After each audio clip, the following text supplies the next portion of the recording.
가나의 표적이라고 하는 제목을 가지고 같이 은혜를 나누기를 원합니다. 이 말씀은 너무나도 우리가 잘 아는 그러한 말씀이고 또 쉽게 우리가 접했던 그런 말씀 중에 하나입니다. 우리가 이와 같은 성경에 나타나는 많은 표적들은 우리에게 무엇을 증거하고자 하는가를 우리는 바로 깨달아야 합니다. 성경에서 우리가 보여드리는 표적들, 많은 사람들은 기사와 이적이라고 하죠. 근데 이와 같은 것들을 주님이 보여주시는 이유가 있어요. 그러니까 소경을 고치고 안진뱅이를 일으키고 또 뭐 묻는 병자를 고치는 이런 역사를 하시는 이유가 있더란 말이에요. 그러니까 우리가 하나님의 말씀을 보면서 깨달음이 없으면 뭐예요? 표면적인 어떠한 예수 그리스도의 전지전능하신 그 능력을 우리는 그분을 자랑하고 그분을 사모하는 그런 모습으로만 우리는 비춰질 수가 있어요.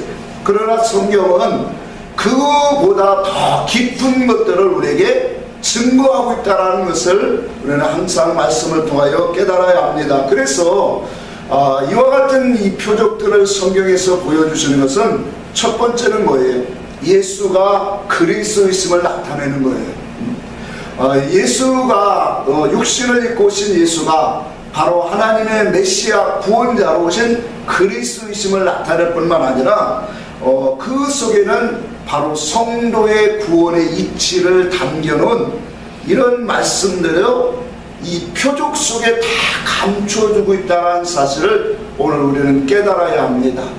우리가 3주 전에는 요한복음 5장에 있는 이 38년 된 병자, 양문 곁에 있는 베데스다 못에 갇힌 병자들에 대해서 보았죠. 그 병자들은 어떤 사람인가를 말씀을 통해서 보았어요. 또한 왜 예수님께서 이 38년 병자에게 찾아가서 그를 고쳤는가도 말씀을 통해서 우리가 다시 보았어요. 자, 오늘은 우리가 이 요한복음의 7가지 표적 중에 가장 첫 번째 표적인 이 가나의 이 혼인잔치, 이 표적에 대해서 같이 나눠보고자 합니다. 물론 이 표적은 물이 변하여 뭐가 됐어요? 포도주가 되어진 그런 사건입니다. 다시 한번 말씀을 드리면 이 요한복음, 특별히 요한복음에 나타난 이러한 이 표적들은 단순히 어떠한 인간의 물질적인 이사와 능력을 나타내고자 하는 그러한 표적이 아니라는 거예요. 그 속에는 하늘의 계시, 영적인 교훈의 이치를 담겨놨다는 사실을 오늘 잊지 말고 우리가 상기하면서 하나님의 말씀을 우리가 들어야 됩니다. 자, 왜 우리 주님이 첫 번째 표적을 가나의 혼인잔치에 물이 변하여 포도주 되는 그러한 사건을 첫 번째 표적으로 보여주셨느냐는 사실이에요. 많은 표적들이 있지만 예수님이 요한복음의 그 7가지의 표적 중에 첫 번째로 이 가나 혼인잔치에 가셨다는 거예요. 그만큼 오늘 이 혼인잔치에 가셔서 오늘 이 이루신 사건들이 뭐예요?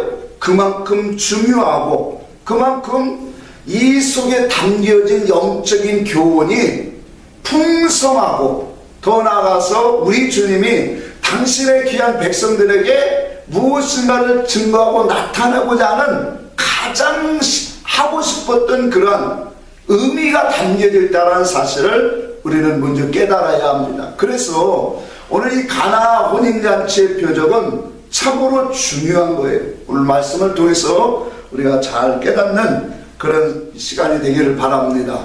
하나님은 창세기부터 우리 인간을 지으시고 아담과 하와를 에덴에 두셨지요. 근데 그 이전부터 하나님께서 우리 인간을 창조하신 그 전부터 하나님의 계획과 그러한 섭리 속에는 무엇이냐면 하나님과 인간이 하나 되어지는 그런 계획을 하나님이 세우셨어요.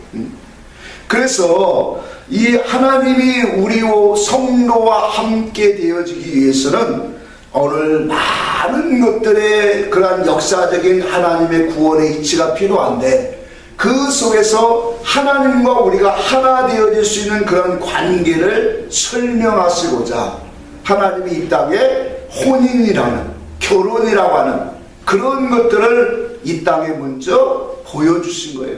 그래서 남녀 간의 혼인의 이 하나가 되어서 그런 이 서로 다른 남녀가 모여서 하나가 되는 것처럼 그걸 통해서 뭐예요?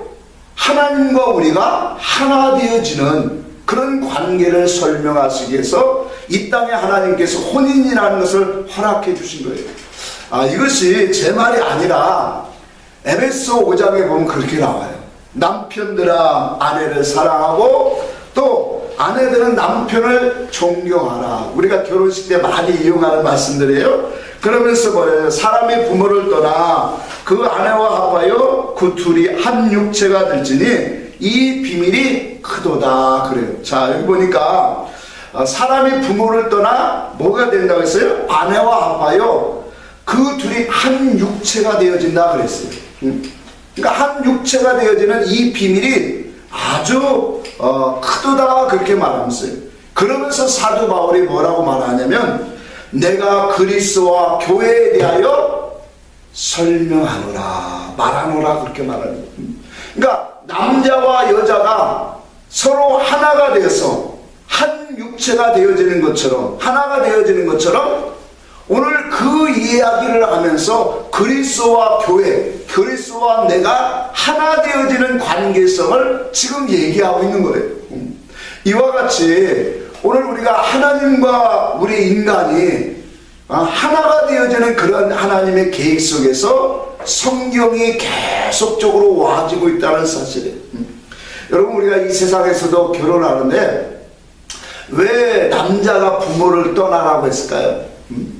남자가 부모를 떠나 아내와 하나가 되지 않으면, 자, 우리가 이 세상에서도 부모의 이 치마 밑에서 허덕이지 못하는 그런 남자들이 많잖아요. 그러니까 남자는 부모를 떠나서 새로운 여자와 하나를 이루면서 한 몸을 이루어야죠. 그 관계를 주님이 설명하시는 이유가 있어요. 우리가 영적으로 부모라고 하는 것은 뭘 상징합니까? 율법의 신앙을 떠나는 것을 상징해요. 그리고 예수님 자신도 아버지의 품을 떠나, 영으로 계시던 그 아버지의 품을 떠나 바로 이 땅에 내려와서 이 신부들이 오늘 성도들과 연합하기 위하여 오늘 한 육체가 되게 이 땅에 오셨다라고 말씀하고 있는 것입니다. 자, 이와 같이 오늘 이 세상에 하나님이 우리와 함께 되어진 과정을 보여주시고 알게 하시기 위해서 이러한 혼인, 가정이라고 하는 그런 관계를 하나님이 우리에게 허락하신 거예요. 자, 그러므로 우리가 말씀이 육신이 되어 이 땅에 오신 예수 그리스도는 마태복음 1장에 보니까 임마누엘로 오셨다. 그 임마누엘의 뜻이라는 것은 뭐라 했어요? 하나님이 우리와 함께 계시다라는 뜻이에요. 자, 이와 같이 하나님은 영원 전부터 우리와 함께 하시기를 계획하셨어요. 그래서 이 많은 선지자를 통해서 그 말씀들을 주시고 마지막 날에 뭐예요? 아들을 통해서 아들이 하나님이 육신을 입고 아들로 이 땅에 오셔서 그 오신 예수 그리스도로 인해서 바로 우리로 하나님과 연합되어질 수 있는, 하나 될 수 있는, 결혼할 수 있는 그런 관계를 주님이 이루어 주신 거예요. 그래서 그 관계를 성경은 임마누엘이다 그렇게 말하고 있어요. 자, 왜 하나님이 우리에게 임마누엘로 오시기를 원하실까요? 하나님이 우리와 하나가 되어야만 오늘 하나님이 우리 속에 당신의 뜻과 당신의 목적으로 우리를 세워주시게 되어 있어요. 우리의 죄가 사함받고 더 나아가서 하늘의 영원한 하나님의 나라의 그 풍성한 세계의 목적으로, 그 계획으로 하나님의 형상으로 닮아갈 수 있는 그런 인생으로 우리를 만들어 주시기 위해서, 그래서 영원한 하나님의 나라의 그 영원 궁극적인 결과적인 그 나라에서 하나님처럼 하나님과 같이 오늘 우리에게 기쁨과 만족과 즐거움을 갖게 하시려고 오늘 우리에게 임마누엘로 오시는 하나님의 역사를 오늘 우리는 말씀을 통하여 깨닫게 되어집니다. 그래서 구약 성경에도요, 수없는 말씀들을 보면, 특별히 이사야와 호세아 선지자를 보면 하나님이 뭐라고 하냐면 나는 너희의 남편이니라 그렇게 말했어요. 그러니까 이스라엘 백성들, 하나님의 택한 백성들은 뭐라고 해요? 신부라는 거예요. 그리고 하나님은 나는 너희의 남편이니라 그렇게 말하고 그렇게 비유를 말씀하신단 말이에요. 그래서 많은 구약의 하나님의 말씀 율법을 주시고 또한 그 많은 선지자들, 그 선지자를 보내서 뭐예요? 하나님이 당신의 뜻과 당신의 의사를 늘 말씀하셨어요. 뿐만 아니라 성전을 중심으로 해서 그들에게 하나님의 말씀을 배우고 더 나아가서 그 속에서 제사와 또한 율례와 절기를 지키면서 하나님이 그 이스라엘 백성들과 함께 하셨어요.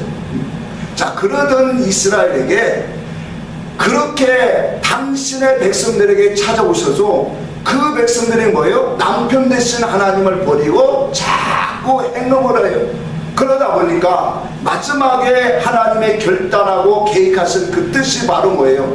하나님이 육신을 입고 오시는 거예요. 바로 예수 그리스도가 이 땅에 오셔서 바로 이제는 우리의 남편으로 그가 십자가에 죽으시고 부활을 통해서 우리에게 영원한 임마누엘의 역사를 이루시고자 이 땅에 오신 그분이 바로 예수 그리스도예요. 자, 왜 예수 그리스도가 십자가를 지셔야 합니까? 요한복음 16장에도 그렇게 말하고 있죠. 내가 실상을 말하노니 내가 떠나가는 것이 너에게 유익이라 그렇게 말하고 있어요. 왜 예수님이 이 땅에 오셔서 계속 계시지 아니하고 십자가에 죽으시냐 말이에요. 근데 그걸 주님은 죽기 전에 본인 입으로 말씀하셨어요. 내가 떠나가는 것이 너에게 유익이다. 그렇지 아니하면 너에게 진리의 성령이 보혜사가 오시지 아니하리라 그렇게 말하고 있어요. 내가 가면 그가 와서 너희와 함께하리라 그렇게 말씀하고 있죠.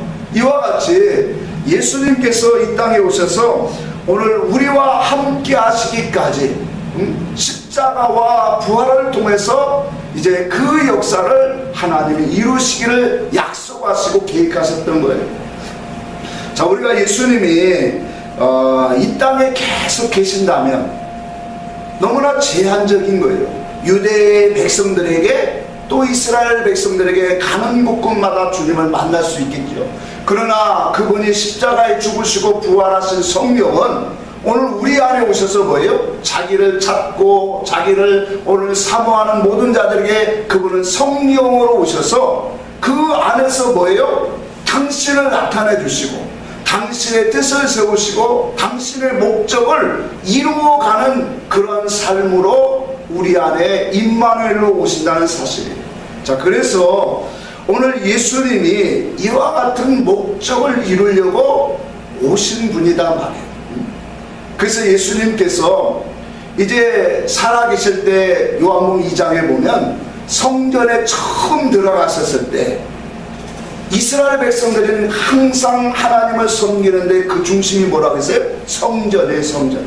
그러니까 성전에서 예배하고 성전에서 제사하는 그 중심으로 이스라엘 율법의 신앙생활이 이루어져요. 근데 그 성전에 올라가서 예수님께서 그 성전에서 매매하고 돈 바꾸고 소양 파는 그런 모든 것들을 다 엎으시고 하나님의 성전이 더럽혀진 것들을 보면서 모든 성전에서 다 쫓아내버려요. 그러면서 주님이 뭐라고 말씀하자면 이 보이는 성전을 너희는 헐라. 자, 이 말을 들었을 때 유대 지도자들이 봤을 때는 엄청난 얘기예요.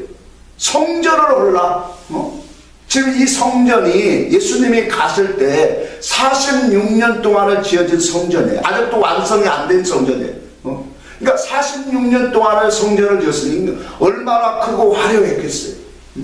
근데 그 성전에 주님은 들어가셔서 뭐예요?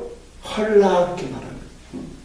그 속에서 하나님을 섬긴다고 제사하고 했지만 그 속에는 뭐예요? 하나님을 알지 못하는, 하나님을 진심으로 그분의 의사와 뜻을 알아가고 그분의 형상으로 만들어져가는 모습이 있는 것이 아니라 자기들의 그냥 종교적인 습관으로 제사하고 예배하더란 말이에요.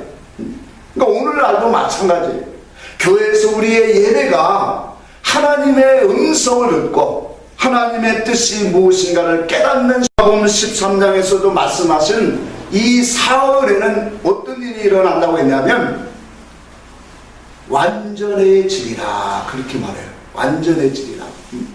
그러니까 예수 그리스도가 사흘 만에 어떠한 그러한 하나님의 역사를 이루시겠다라고 하는 것이 오늘 본문의 말씀으로 우리에게 보여주시는 거예요. 오늘 예수님께서 십자가에 죽으시고 사흘 만에 뭐 했어요? 부활하셨죠. 그 부활하심으로 말미암아 이제는 믿는 자들에게 성령으로 우리에게 찾아오셨어요. 이와 같이 오늘 예수님은 사흘이라고 하는 기간, 우리나라 말로 하루 이틀 사흘 그걸 말하는 게 아니에요. 그러니까 영적인 의미로 사흘이라고 하는 그런 기간을 통해서 하나님의 나라가 우리 속에 이루어질 수 있도록 영적인 신령한 복을 우리에게 주시겠다는 약속으로 하나님이 주시고 있어요.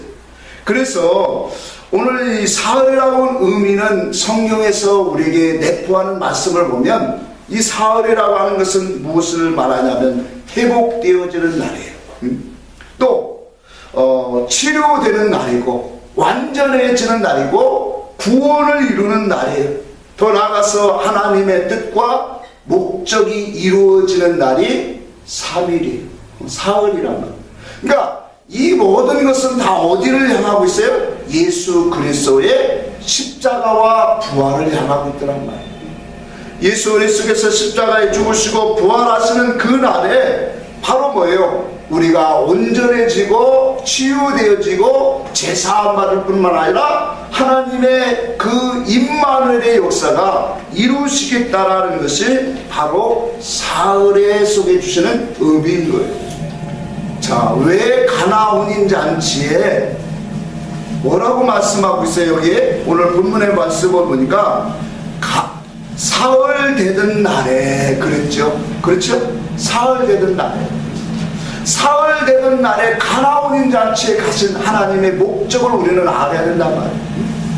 예수님께서 사흘 되던 날에 이 가나 혼인 잔치에 가신 것은 이와 같이 사흘 되던 날에는 분명한 하나님의 역사를 뭔가를 이루겠다라는 거예요. 온전해지고 회복되어지고 구원의 역사가 하나님의 당신의 뜻과 목적을 드러내는 날이 사흘이라 그랬어요. 그래서 오늘 본문에 3일째 된 날, 사흘째 되는 날에 오늘 주님이 가나 혼인잔치에 가신 거예요. 포도주가 떨어졌다라고 하는 것은 무슨 의미일까요? 자, 잔치집에 포도주가 떨어졌다라고 하는 것은 심각한 거예요. 자, 유대인들의 결혼 혼인 예식은 보통 수요일날 시작을 해요. 그래서 일주일을 보통 평균적으로 일주일을 잔치해요. 그래서 넉넉한 부잣집은 2주일을 잔치를 한다고 해요. 그러면 일주일 동안 적어도 혼인 예식을 하는 일주일 동안에 먹어야 할 그 포도주를 준비하고 마련하게 되어지는데 어찌된 집인지 이 집은 3일째 되는 날에 포도주가 다 떨어졌어요. 사람들이 많이 왔든지 어떻게 되게 포도주가 떨어지게 되었어요. 자, 잔치집에 포도주가 떨어졌으니 얼마나 큰 낭패예요. 그렇죠? 오늘날처럼 어디 가서 돈 주고 금방 사올 수 있는 것도 아니고 이 예식의 혼인 잔치를 위해서 수개월 전부터 준비되어야만 나올 수 있는 포도주란 말이에요. 그러니까 막막한 그런 환경 속에 지금 사건적으로 이루어지고 있더란 말이에요. 자, 오늘 우리는 여기서 한 가지 깨닫는 게 있습니다. 오늘 포도주가 떨어졌다라고 하는 것은 그 속에 오늘 주시는 하나님의 영적인 의미가 있는 거예요. 하나님은 영적인 하나님의 그 계시와 뜻을 드러내기 위해서는 이와 같이 뭐예요? 사건적으로 이 환경적으로 이런 사건을 일으킨다는 사실을 우리는 늘 인식하면서 말씀을 드려야 돼요. 하나님은 이 속에서 하나님의 영적인 교훈을 주시고자 사건을 일으킨 거예요. 뭐를 일으킨 거예요? 포도주가 떨어지게 하신 거다.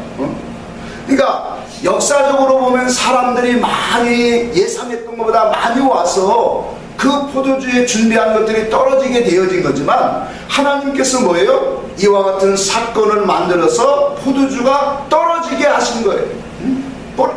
그러니까 그 포도주가 떨어짐을 통해서 하나님은 영적인 계시의 말씀을 드러내고자 오늘 이와 같은 일들을 오늘 사건을 만드셨다라는 것을 우리는 이해해야 합니다.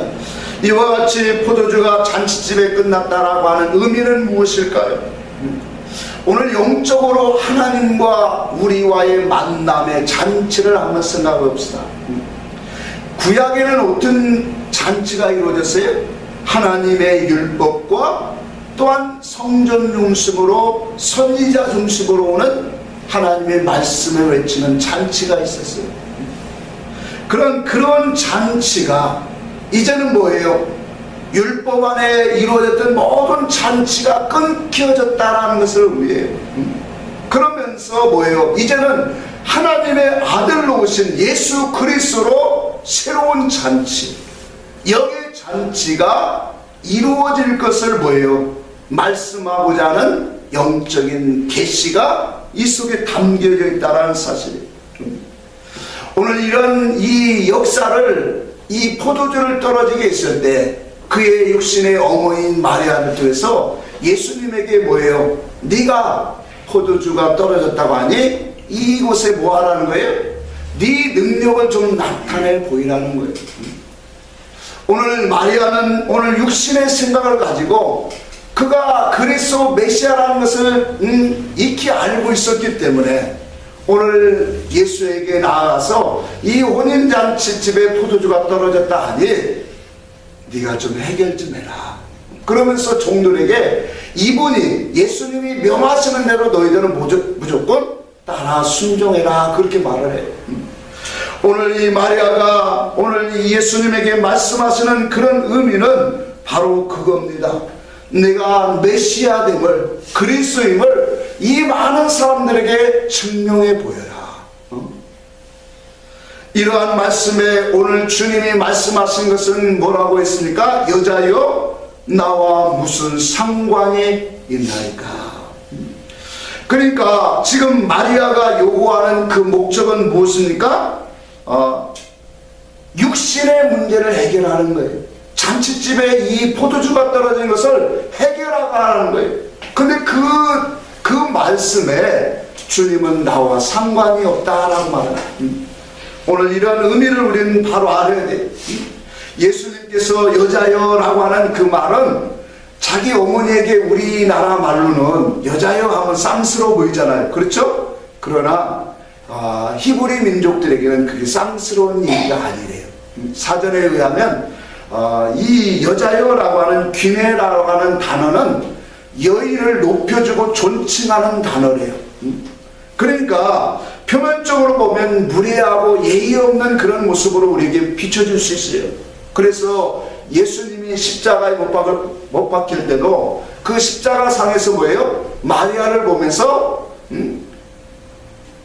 여자여 내 아들이니다. 요한을 바라보면서 지시하면서 내 아들이니다. 여기서 귀내라고 하는 단어는 이와 같은 의미를 갖고 있어요. 이와 같이 예수님께서 아주 그 여자를 여자라고 하는 표현을 가지고 낮추는 말이 아니라 높여지는 말이라고 하는 것을 우리는 알아야 합니다. 중요한 것은 뭐냐? 예수님이 내 때가 이르지 아니했다라는 뜻이에요. 그렇다면 주님의 때가 언제일까요? 한번 요한복음 7장 봅시다. 요한복음 7장 말씀을 좀 봅시다. 2절부터 봅니다. 8절까지 읽겠습니다. 2절부터 유대인의 명절인 초막절이 가까운지라 그 형제들이 예수에게 이르되 당신의 행하시는 일을 제자들도 보게 여기를 떠나 유대로 가소서. 스스로 나타나기를 구하면서 묻혀서 일하는 사람이 없나니 이 일을 행하려 하거든 자신을 세상에 나타냈소 하니 이는 그 형제들까지도 예수를 믿지 아니함일러라. 예수께서 이르시되 내 때는 아직 이르지 아니하였거니와 너희 때는 늘 준비되어 있느니라. 세상이 너희를 미워하지 아니하되 나를 미워하나니 이런 내가 세상의 일들을 아까다 증언하느니라. 너희는 명절에 올라가라. 내 때가 아직 차지 못하였으니 나는 이 명절에 아직 올라가지 아니하노라. 자, 여기 보면 예수님의 형제들이 그렇게 말해요. 그러니까 유대인들이 여기 보니까 갈릴리에서 예수님을 죽이려고 하니까 유대인들이 뭐라고 하냐면 그 예수님을 죽이려고 하는 그 모습을 보고 형제들이 말을 하는 거예요. 당신이 하나님의 아들이고 메시아라면 여기를 떠나서 유대의 베들레헴 예루살렘으로 올라가십시오. 올라가라는 거예요. 그럼 왜 올라가라고 하는 걸까요? 여기 말씀대로 그래요. 스스로 나타나기를 구하면서 묻혀서 일하는 사람이 없다라고 하는 거예요. 그러니까 뭐라는 거예요? 자신을 세상에 나타내라는 거예요. 내가 그리스도이고 우리의 형제지만 네가 그리스도 메시아면 뭐예요? 유대에 가서 신앙의 중심인 예루살렘에 가서 네가 그리스도 메시아고 능력 있는 자임을 나타내고 보이라는 거예요. 오늘 이 가나 혼인잔치의 이 마리아의 생각과 같습니까? 형제들도 같은 생각을 갖고 있어요. 마태복음 16장에도 보면 바리새인들 서기관들이 와서 예수님께 하는 말씀이 내가 그리스도이거든 하늘로서 오는 표적을 보이라 그렇게 말해요. 그러니까 예수님에게 네가 그리스도이면 많은 사람들에게 능력을 행하고 표적을 보여서 네가 하나님의 아들인 것을 증거해봐라. 나타내봐라. 스스로 묻혀서 일하는 사람이 어디 있느냐. 세상에 보이고 나타내라. 지금 그렇게 말하는 거예요. 근데 그러한 요구를 할 때마다 주님은 항상 그들의 말씀과는 전혀 반대로 행했다는 사실이에요. 오늘 예수님께서 이와 같이 말씀은 아직 내 때는 이르지 아니했다 그렇게 말씀을 하고 있어요. 그러면 이와 같이 본문에서 요한복음 2장에 나오는 이 어머니가 예수님께 청하는 것이나 오늘날 이 7장에 나오는 이 예수님의 형제들이나 또한 서기관 바리새인들이 구하는 것이나 더 나아가서 오늘날 교회 안에서 오늘날 예수 믿는 모든 사람들이 간구하고 소망하고 기도하는 그런 모습들을 우리는 보게 되어지면 이것이 다 뭐예요? 같다라는 거예요. 질과 사상적으로 하나라는 거예요. 이와 같은 우리의 신앙으로는 주님의 깊은 것들을 뭐예요? 깨달을 수 없다라는 것을 오늘 우리는 깨달아야 합니다. 그래서 우리 주님은 어떠한 인간의 자신의 능력을 자랑하고 또한 드러내기에 이 땅에 오신 분이 아닙니다. 더 나아가서 우리 인간의 소원과 목적을 이루어 주시려고 이 땅에 오신 분이 아니에요. 여러분, 세상 종교와 우리 기독교는 분명히 다른 거예요. 세상 종교들은 뭐예요? 다 사람이 신에게 찾아가는 거예요. 그래서 신을 만들고 자기들이 만들고 그 신에게 비는 거예요. 그래서 그 비는 목적이 전부 다 뭐냐면 자기의 소원 목적을 이루어주려고 하는 거예요. 그러나 우리 기독교는 예수 그리스도는 하나님이 우리 인간에게 찾아온 종교예요. 그래서 사람이 만든 종교가 아니라 하나님이 우리에게 찾아오신 그런 산 믿음이 있는 그런 이 신앙이란 말이에요. 이와 같이 오늘 우리 육신에 속한 그러한 이 소속에서 나오는 그러한 이 모습, 그러한 간구, 오늘 예수님이나 예수님의 어머니나 또한 그의 형제들이나 이 많은 유대의 그러한 종교 지도자들이나 또 오늘날 교회 안에 있는 모든 신앙자들 다 뭐예요? 하나님의 말씀 진리를 깨닫지 못할 때는 이와 같이 전부 다 육적인 어떠한 소원 목적을 갖고 주의 이름으로 간구하고 있다는 사실을 오늘 우리는 깨달아야 합니다. 이것이 바로 누구의 말이냐? 마귀의 말이다라는 거예요. 그래서 마태복음 4장에 예수님이 시험을 받으실 때 마귀가 와서 뭐라고 했어요? 돌덩이를 가지고 네가 40일을 굶주렸으니 네가 하나님의 아들이면 이 돌들을 가지고 목을 만들어 떡덩이를 만들어서 먹으라 그러는 거예요. 두 번째 시험하시면서 뭐라고 했어요? 내가 하나님의 아들이었던, 네가 하나님의 아들이면 뭐예요? 뛰어내리라. 그러면 천사들이 네 발을 돌에 부딪히지 않도록 보호하리라. 그러니까 오늘날 이 하나님의 말씀 속에서 우리가 영적인 그러한 음성을 듣지 못하면 오늘 마귀의 말에 이끌려서 오늘 하나님을 찾고 구하고 있다는 사실을 우리는 깨달아야 돼요. 오늘 이러한 본문의 속에서도 이러한 주님의 이 예수님의 이 어머니의 간구 속에서도 주님이 뭐라고 했어요? 아직 내 때가 이르지 아니했다. 그러니까 주님은 사흘이 되어지면 주님의 일이 역사가 이루어지게 되리라 그렇게 말하는 거예요. 완전하게 되리라. 그런데 그 주님의 때는 바로 말씀 속에 우리에게 한 목적을 향하여 계속적으로 말씀하고 있다는 사실. 좀 말씀 좀 볼까요? 자, 요한복음 7장 봅시다. 7장 30절에 봅니다.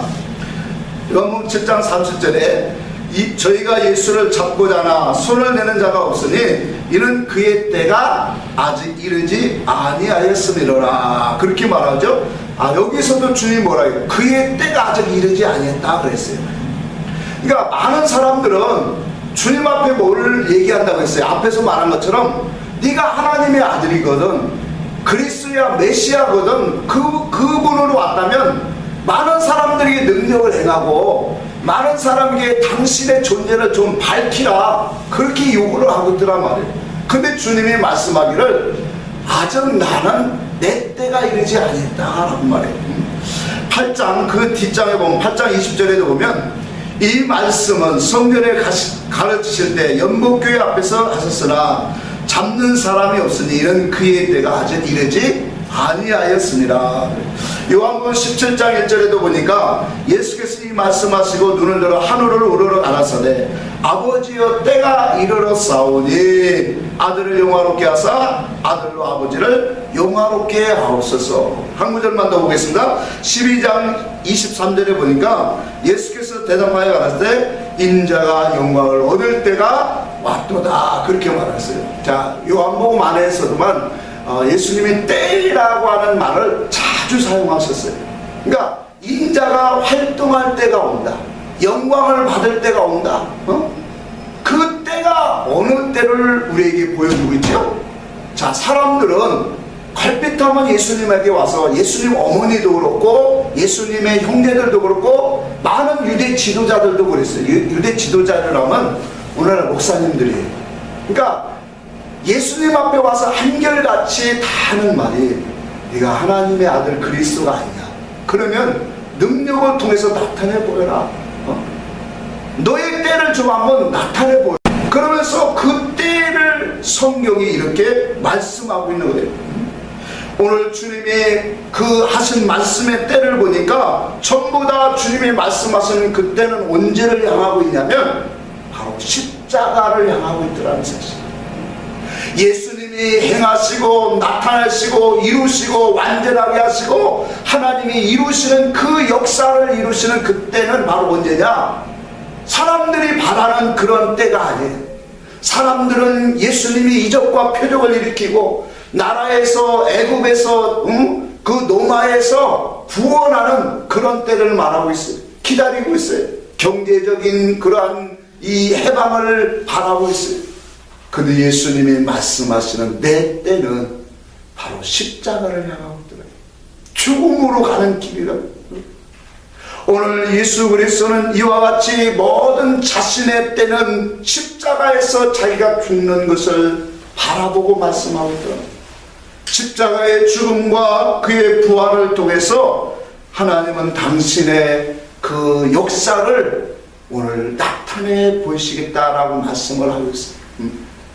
너무나도 우리 인간의 생각과는 전혀 다른 역사예요. 인간들은 전부 다 그분의 전지전능하신 그 능력을 보여서 오늘 당신이 메시아인 것을 나타내 보이라고 하는데, 우리 주님은 이와 같이 십자가의 죽음을 통해서 십자가로 모든 말씀들이 내 때는 이때다라고 말씀하고 있더라는 사실. 오늘 예수님이 역사적인 이때는 이미 지나갔어요. 십자가의 사건은 이미 지나갔지요. 그렇죠? 예수님이 십자가에 죽으시고 부활하신 것은 역사적으로 2000년이 지금 됐지요. 그런데 이와 같은 이 시대적인 역사적인 그때는 분명히 지났지만 영적인 그때는 아직도 이르지 못한 자들이 수없이 많다는 사실. 주님이 그때가 되어지면 바로 내가 너희와 하나가 되리라. 오늘 그때가 되어지면 내가 너희와 연합되어지리라. 임마누엘 되리라. 너희를 회복되어지고 치료하고 구원하고 당신의 뜻과 목적을 너에게 이루어지게 하리라 하는 그때가, 영적으로 하나님은 부활을 통해서, 십자가를 통하고 부활을 통해서 하나님의 그 하시는 일하는 때를 우리에게 말씀하고 있는데, 역사적인 사건은 이미 예수님이 십자가를 통하여 지나갔지만 그 영적인 때는 오늘날까지도 믿는 자들 속에 오늘 심히 덮쳤다는 사실이에요. 오늘 여기 이 말씀에 우리는 포커스를 오늘 우리는 맞춰줘야 돼요. 주님은 이 때를 위해서 오셨고 그 때를 오늘 통하여 하나님은 역사하고 있다는 사실이에요. 수없는 많은 사람들이 오늘 그때가 오늘 이미 지나갔지만 그 약속하신 주님의 그때의 그 표적들은 오늘도 이루어지지 못하고 있다는 사실. 혹 그 잔치에 참여하는 적은 무리들이 있다라고 성경은 우리에게 보여주고 있습니다. 참 얼마나 애달픈 거예요. 누가복음 12장 한번 잠시 보고 갈까요? 누가복음 12장 31절 봅시다. 누가복음 12장 31절 봅니다. 29절부터 내가 읽겠습니다. 너희는 무엇을 먹을까 무엇을 마실까 하여 구하지 말고 근심하지 말라. 이 모든 것은 세상 백성들이 구하는 것이라. 너희 아버지께서 이런 것이 너희에게 있어야 할 줄을 아시느니라. 자 봅시다. 오늘 주님이 분명히 말씀하세요. 너희는 무엇을 먹을까 마실까 입을까 구하지 말라 그렇게 말하고 있어요. 이것은 무엇을 의미하냐면 우리의 인간의 욕망과 목적을 이루기 위해서 하나님 앞에 와서 하나님의 능력을 거론하면서 두둔하면서 기도하지 말라는 거예요. 오늘 하나님께서는 우리에게 분명한 목적을 가지고 오셨다라고 했죠. 그것이 혼인잔치에 우리에게 하나님이 보여주시고 있는 거예요. 그러면서 뭐라고 합니까? 다만 너희는 그의 나라를 구하라. 그리하면 이런 것들을 너에게 도와주시리라. 주님이 이 말씀을 하시면서 30절에 이렇게 말해요. 적은 무리들이여 무서워하지 말라. 너희 아버지께서 그 나라를 너희에게 주시기를 기뻐하시리라. 자, 많은 사람들은 뭐예요? 하나님 앞에 와서 하나님의 그 전지전능함을 가지고 뭐라고 말씀하시냐면 전부 다 뭐예요? 하나님 내 소원 좀 들어주세요. 내 기도 좀 응답해 주세요. 내게 하나님 축복해 주세요. 그렇게 말한다는 거예요. 이런 사람들은 다 이방인과 같은 사람이라고 주님이 책망하고 있는 거예요. 여러분, 오늘 우리가 하나님을 믿는 것은 이와 같아요. 조금만 생각하면 간단하게 나와요. 왜 하나님이 신이신데 천지를 창조하신 그분이 자기가 육신을 입고 아들로 이 땅에 오셨을까요? 그리고 그분이 왕이신데 이 세상 만물을 지으신 그분인데 어떻게 그분이 우리의 죄인들을 위해서 십자가에 죽으시냐 말이에요. 이 큰 사랑을 우리에게 베풀어 주셨는데 오늘날 교회는 전부 다 그 사랑을 외면하고 교회 와서 행하는 것들이 전부 다 자기의 목적을 들어들래요. 우리 교회가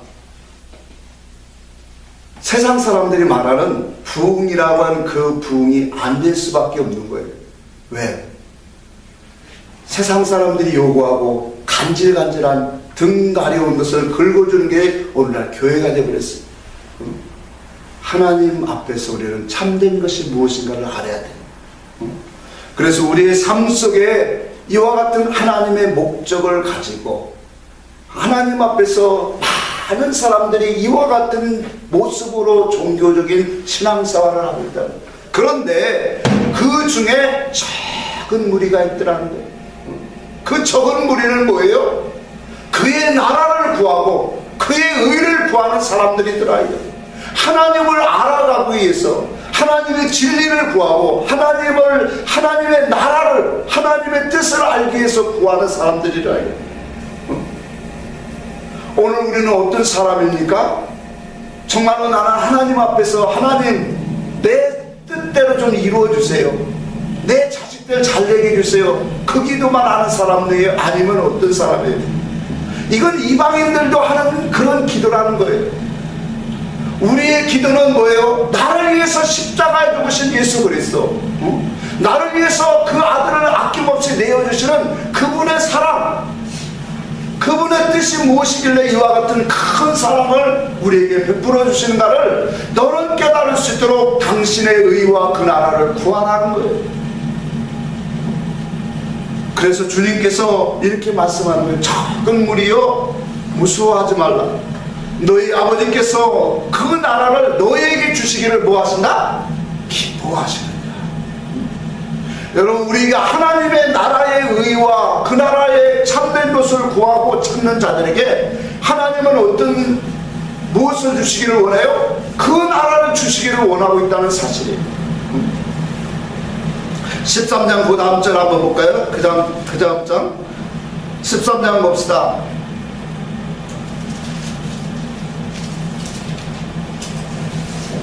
24절 봅니다. 좁은 문으로 들어가기를 힘쓰라. 내가 너희에게 이르노니 들어가기를 구하여도 못하는 자가 많으니라. 그렇게 말해요. 그러니까 좁은 문으로 들어가기를 힘쓰라 그렇게 말하는 거예요. 그 좁은 문이 바로 뭐예요? 의의 길이요 생명의 길인 거예요. 그 의의 길, 생명의 길로 가는 자들이 오늘 얼마나 힘이 적은가를 오늘 우리에게 분명히 보여주는 말씀입니다. 오늘 우리 주님은 이 잔치에 다 참여하기를 바라고 있어요. 우리에게 이와 같은 하늘의 잔치, 생명의 잔치에 오늘 참여하는 자들을 기뻐하신다는 사실이에요. 그래서 이를 위해서 오늘날도 뭐예요? 당신의 택한 종들을 세우시고 하나님 말씀을 주시고 또한 이 세상의 모든 만물의 사건까지도 하나님이 겸하여 주시고 있다는 사실을 오늘 우리는 깨달아야 합니다. 그래서 이 땅에 사는 동안에 우리는 주의 진리의 말씀으로 우리를 뭐예요? 채워야 되는 거예요. 그게 육체에 충만하도록 채우라고 하는 뜻으로 우리에게 오늘 본문의 말씀에 돌 항아리 6에 9가지 채운 거예요. 오늘 이 돌 항아리는 바로 우리의 육체를 상징합니다. 6이라고 하는 것은 우리의 인생의 삶의 모든 기간을 말하는 거예요. 우리의 육체가 살아가는 기간 동안에 우리는 하나님의 말씀으로 충만해져야 돼요. 하나님의 말씀으로 충만해질 때 바로 물이 변하여 포도주 되어지는 하나님의 새 역사, 새 창조의 역사가 우리에게 시작되어지고 이루어진다라고 하는 그런 말씀을 우리에게 주시는 거예요. 오늘 하나님의 진리의 말씀, 그 말씀을 나의 육체에 충만하게 되질 때 오늘 우리는 하나님의 그 약속한 기업에 오늘 우리는 참여하게 되어집니다. 오늘 사도행전 2장에 진리의 성령이 임할 때 그들을 향하여 새 술에 취하였다라고 말씀하고 있어요. 새 술 곧 성령의 충만함이 오늘 물이 변하여 포도주 되는 것처럼 오늘 우리 속에 당신의 그 약속하신 그러한 말씀으로 우리 안에 채워질 때 고질적이고 악한 모든 죄악성들이 뿌리까지 뽑혀져 나가고 더 나아가서 바로 하늘에 속한 신령한 잔치에 참여하는 그러한 예수 그리스도로 인하여 그 배에서 생수의 강이 흘러나는 그러한 생명의 역사가 우리 속에 더욱더 넘쳐지는 이 사건, 그래서 예수님께서 말씀하시는 그 때가 오늘 우리 모두에게 다 이루어지기를 주의 이름으로 축복합니다. 기도하겠습니다.